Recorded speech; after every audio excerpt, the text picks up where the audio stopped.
And now we present to you a unique and entertaining twist on a classic tale. Hamlet, a novelized retelling by William Shakespeare, retold in prose, abridged and adapted by yours truly. Enjoy. Chapter 1. The Ghost on the Battlements.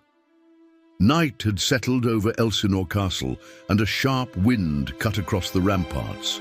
Two guards, Francisco and Bernardo, exchanged their uneasy watch in the chill of the evening. The stone beneath their feet seemed colder than usual, the stars distant and trembling. Marcellus, another guard, arrived with Horatio, a close friend to Prince Hamlet, and together they kept vigil. Yet their reason for gathering was not merely duty, it was fear. For 2 nights now, a ghost had appeared on the battlements. Not just any ghost. It wore the visage of the old king, Hamlet's father, in full armor, his face pale and silent. Horatio had scoffed at the tale at first. A scholar of Wittenberg, he was too rational for such superstitions. But when the apparition emerged once more from the mist, majestic, sorrowful, and unmistakably regal, he felt the air tighten in his chest. "It is him," Horatio whispered, shaken to the core. "The very figure of the king that's dead." With the ghost vanishing again into the darkness, Horatio resolved that the prince must be told. Something unnatural was stirring in Denmark. Chapter 2.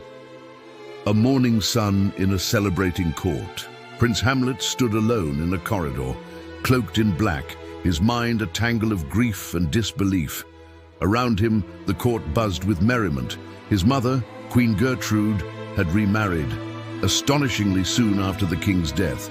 Her new husband, none other than Claudius, the dead king's brother. Hamlet's heart ached. He could not understand how the world moved on so quickly, how his mother could laugh and smile, her arm draped around the man who now wore the crown. To Hamlet, it was not just betrayal, it was a desecration. "Oh, that this too sullied flesh would melt," he murmured to himself, eyes fixed on the stone floor. "How weary, stale, flat, and unprofitable seem to me all the uses of this world." He did not yet know that the deepest wound was yet to be revealed. Chapter 3. The Ghost Speaks. Hamlet met Horatio at midnight upon the battlements, shivering not from cold, but anticipation. And sure enough, the ghost returned, stern and silent, as though made of frost and grief. It beckoned Hamlet away from the others, and the prince followed into the shadows. When they were alone, the ghost spoke, its voice hollow and distant. "I am thy father's spirit, doomed for a certain term to walk the night. If thou didst ever thy dear father love, revenge his foul and most unnatural murder." Murder. The word echoed through Hamlet's bones. The ghost revealed the truth.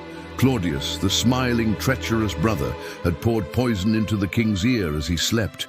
He had stolen the life, the crown, and the queen. Hamlet's hands trembled, a fire lit behind his eyes. "Oh, my prophetic soul! My uncle!" The ghost vanished into the night, leaving behind a son transformed. "Now to my word," Hamlet swore.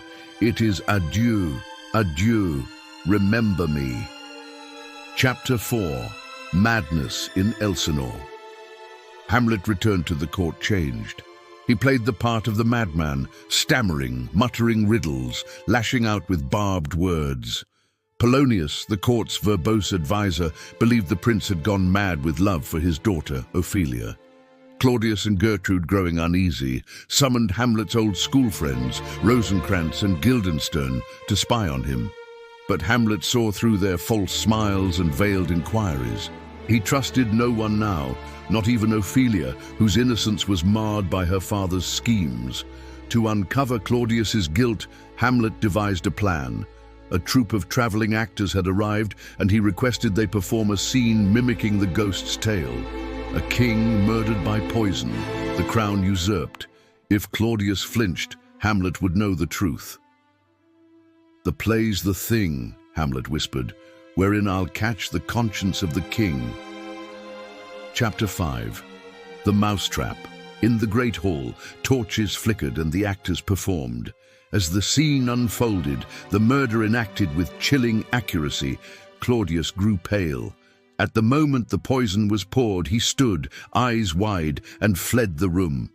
Hamlet's heart pounded. The ghost had spoken true. Later, Hamlet found Claudius alone, attempting to pray. He raised his dagger but paused. If Claudius died in prayer, might he go to heaven? No, Hamlet thought. Let him die in sin as he killed. He sheathed the blade. There would be another moment. Chapter 6. A Queen and a Corpse. Gertrude summoned Hamlet to her chamber. There, the fury in Hamlet boiled over. He accused her of betrayal, of lust, of blindness. "Look here, upon this picture and on this," he said, showing portraits of his father and Claudius. "What devil was that hath cozened you at Hoodman blind?" A rustling came from behind the tapestry. Thinking Claudius was hiding, Hamlet drew his sword and struck. The curtain fell to reveal Polonius dead. Gertrude shrieked. Hamlet stared at the corpse. "I took thee for thy better," he muttered. The queen trembled, torn between horror and sorrow. And then the ghost appeared again, visible only to Hamlet. It urged him to comfort his mother, not condemn her. Hamlet obeyed. Chapter 7. Ophelia's Madness, Laertes' Return. Claudius, fearing Hamlet's growing unpredictability, sent him to England with Rosencrantz and Guildenstern, secretly ordering Hamlet's death. But Hamlet uncovered the plot and returned to Denmark, the deadly letter replaced. Meanwhile, Ophelia was broken. Her father slain by the man she loved, her world shattered. She wandered the castle, singing eerie songs, handing out imaginary flowers. When she drowned, whether by madness or choice, the court mourned. Laertes, her brother, returned in fury. Claudius, ever cunning, turned Laertes against Hamlet. They would duel, and Laertes' blade would be poisoned. As backup, Claudius prepared a goblet of poisoned wine. Chapter 8. Blood and Betrayal. The day of the duel arrived. Hamlet and Laertes saluted one another, old friends turned bitter rivals. The fight began in earnest, and soon both were wounded. Gertrude, unaware, drank from the poisoned cup meant for Hamlet. "No, no, the drink, I am poisoned," she cried and fell. Laertes, guilt-ridden and dying, confessed the plot. The king's to blame. Hamlet turned, enraged, and struck Claudius with the poisoned blade. Then, forcing the wine into his mouth, he ensured the king's death. "Follow my mother," Hamlet growled. Chapter 9. The rest is silence. The poison took Hamlet quickly. As the world faded, he turned to Horatio. "If thou didst ever hold me in thy heart, tell my story." Fortinbras, Prince of Norway, arrived to restore order to the shattered court. He found a kingdom of corpses and a friend mourning beside them. Horatio, heart heavy, whispered, "Now cracks a noble heart. Good night, sweet prince." Outside, the wind sighed through the stone towers of Elsinore. The tragedy of Hamlet, Prince of Denmark, had come to an end. The rest is silence. And there you have it, folks. The tragic tale of Hamlet condensed into a novelized retelling. What did you think? Did I capture the essence of the bard's original work? Do let me know in the comments below. Also, if you enjoyed this story, please don't forget to show your support. Your likes and shares mean the world to us. Until next time, stay tuned for more novelizations and keep those brain cells melted. Thank you.